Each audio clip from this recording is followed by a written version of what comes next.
Dr. Parjeet Kaur. I'm a senior consultant endocrinologist at Medanta Hospital, Gurgaon. So often we are aware of the common complications of type 2 diabetes, such as retinopathy, nephropathy, neuropathy या फिर heart disease. But diabetes की एक ऐसी complication भी है जो कि often neglected रहती है और इसकी जानकारी काफ़ी कम लोगों को है. And this is a complication called sarcopenia. Sarcopenia मतलब लो मसल मास, यानी कि मांसपेशियों का वीक हो जाना. तो ये जो कंडीशन है सार्कोपीनिया यूजुअली एजिंग के साथ होती है, यानी कि जैसे जैसे हमारी एज ज़्यादा होती है हमारा मसल मास जो है वो लॉस होना शुरू हो जाता है.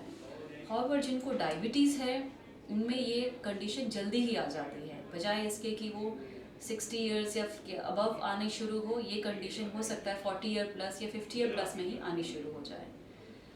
सार्कोपीनिया में अक्सर जब कंडीशन डेवलप होती है तो पेशेंट को ये फीलिंग हो सकता है कि वो अक्सर ही बोलते हैं जिनको डायबिटीज़ है कि उनकी लिम्स और उनकी जो आर्म्स और लेग्स हैं वो थिनिंग होनी शुरू हो जाती है. उनको फील होता है कि हमारे जो लेग्स हैं वो पतले हो रहे हैं, ये बाजुएं हैं थोड़ी पतली हो रही हैं, और उनको थकान होनी शुरू हो जाती है, वीकनेस एक फील होती है.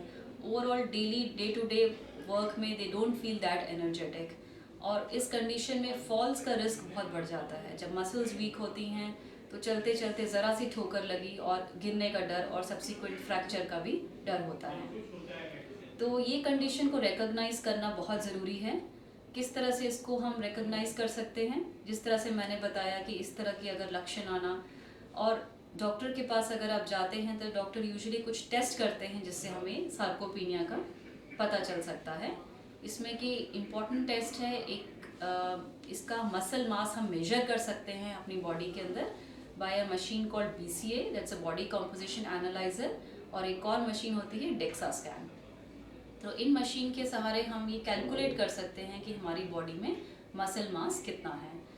दूसरा है, बहुत ज़रूरी है कि मसल मास के साथ ये भी देखना ज़रूरी है कि वो जो मसल्स हैं वो हमारी ठीक से काम कर रही हैं कि नहीं. उसके लिए हम 2 टेस्ट और करते हैं. एक होता है हैंड ग्रिप टेस्ट, इसमें कि एक हैंड हेल्ड डायनोमीटर होता है, हम उसको प्रेस करने को बोलते हैं पेशेंट को, और उसमें पता चलता है कितनी ताकत वो लगा पा रहे हैं.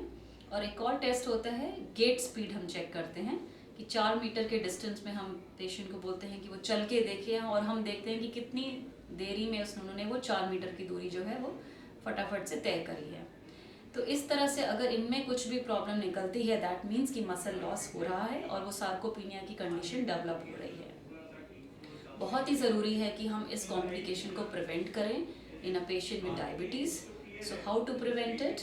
The most important one is definitely a good blood sugar control as in prevention of any other complication.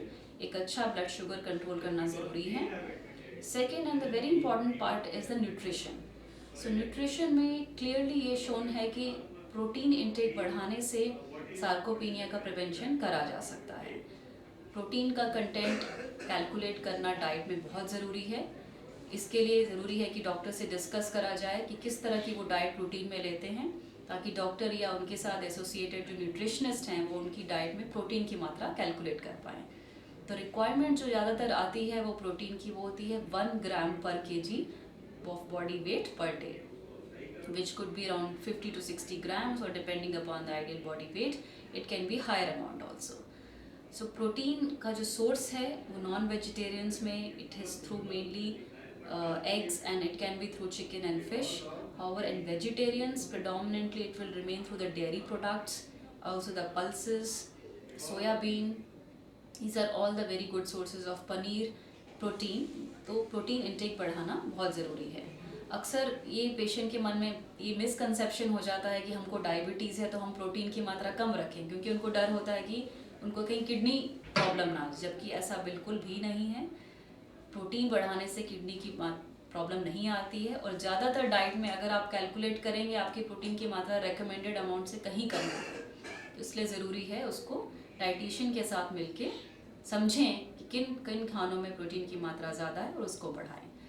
दूसरा इम्पॉर्टेंट चीज़ है इसकी प्रिवेंशन के लिए, वो है exercise. Daily exercise is very important.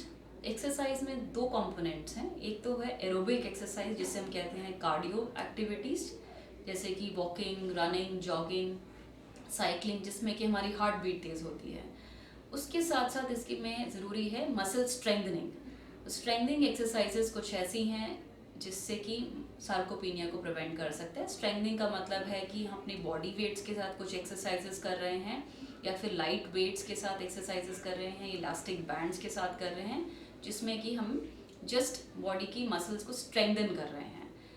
ये एक्सरसाइजेस को समझना ज़रूरी है, but should be done under supervision, should be learned under supervision, especially with the physiotherapy advice. Should not be tried with any copying, because that can affect any can pull a muscle or can stretch a muscle also. So under supervision ये exercises सीखनी चाहिए, और at least 3 or 4 times a day these exercises should also be incorporated into the exercise schedule. Regarding the protein intake, diet में बहुत ज़रूरी है। हालांकि कई बार लगता है हमें कि हम डाइट में नहीं उसको भरपूर पूरा कर पा रहे हैं। There are certain protein supplements available, however I will advise कि you need to be careful because these protein supplements also have lot of calories. So या तो आप उनको एज अ मील रिप्लेसमेंट करें कि एक मील की बजाय आपने वो प्रोटीन सप्लीमेंट ले लिया है, जिसमें कि वे प्रोटीन इज कंसिडर्ड गुड। इसमें कि एक अमीनो एसिड होता है leucine, which helps in building up this muscle specially after the workout. तो इस तरह से increasing protein intake and regular exercises sarcopenia prevention हम कर सकते हैं।